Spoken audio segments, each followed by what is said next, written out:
Good morning, Steve Reed in Chicago with the morning grain comments. We have mixed trade right now. Soybeans up about 7 cents, 7 cents off the high. We've got oil and meal higher. Corn about unchanged in the December, right at $4.99. And we've got wheat, Chicago down 11, KC down 6, and Minneapolis down 6. Outside markets, U.S. stocks are trying to be a little bit higher while the dollar's a little lower. Crude's higher. There is some talk about some tension between Afghan Taliban and Iran, which could be offering some support to global energy prices.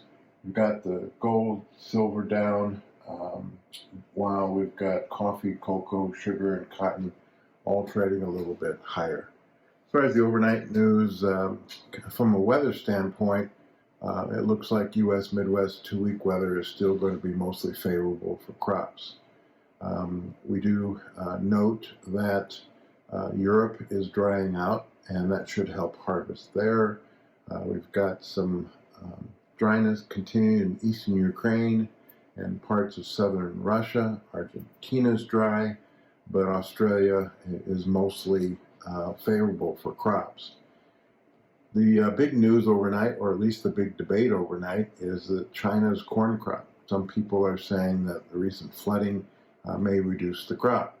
The problem is that, you have 205 million tons of stocks, and the crop by the USDA is estimated at 280. So if we drop 10 million tons at 270, stocks are still going to be somewhere around 200 million tons. So you're looking at a crop of 11 billion bushels and stocks of 8 billion bushels. So I don't think, unless China comes in and buy U.S. Ocno-D's corn, that these numbers really matter to futures. Now, China is asking around for Ocno-D's P&W corn prices from the U.S., and they are asking for JFM prices. No trading done yet. So it would have to be some kind of logistics problems in Brazil to shift some demand to the U.S., with Brazil corn prices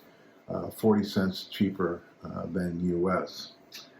We also note that in the soybean market, some people are talking about a pretty good debate between tightening U.S. old crop soybean stocks and the fact that harvest will certainly satisfy any demand once we get there.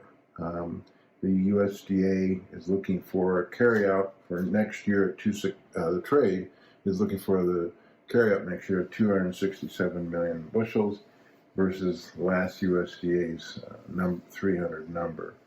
In the corn, they're still looking for 2168 corn carryout versus 2262, and the Egyptian tender this week went for about $14 a ton, higher than the last week's prices. The only problem, we don't know if they paid for insurance or what they paid for freight. So again, choppy trade going into Friday's USDA report. U.S. weather is favorable.